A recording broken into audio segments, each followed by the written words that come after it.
सुबह की पहली किरण जैसे ही खिड़की से भीतर आई, रमेश ने अपनी पुरानी टोकरी उठाई। उसमें रंग बिरंगी चूड़ियां सजी थीं, हरी, गुलाबी, पीली, पर आज उसने सबसे ऊपर से नीलम रंग की चूड़ियां निकाली। वो मुस्कुराया और धीरे से अपनी पत्नी सुधा के पास बैठ गया। सुधा, देखो आज तुम्हारे लिए कौन सा रंग लाया हूं।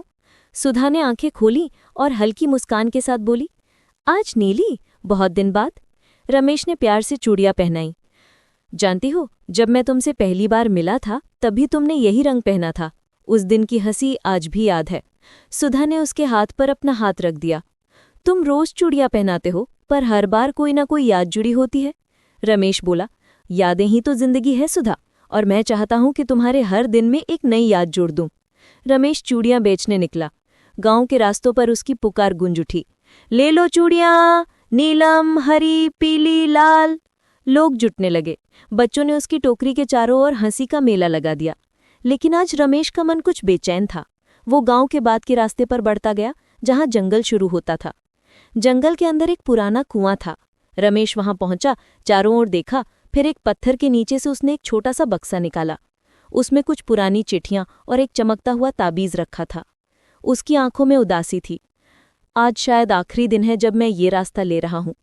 शाम तक सुधा चिंतित हो उठी। रमेश लौटकर नहीं आया। रात घिर आई। सुधा ने दीपक जलाया और मंदिर के पास बैठ गई।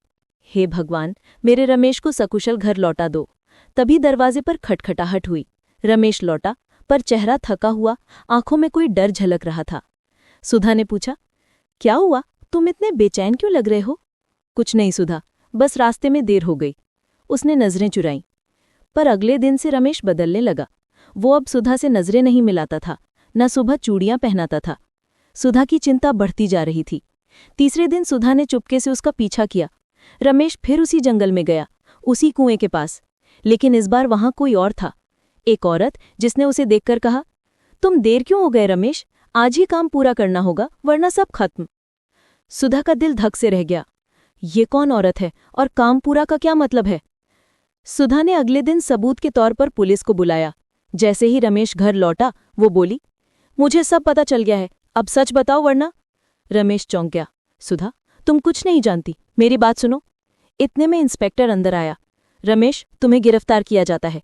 रमेश कुछ नहीं बोला, बस सुधा की ओर देखा। मैंने कुछ गलत नहीं किया।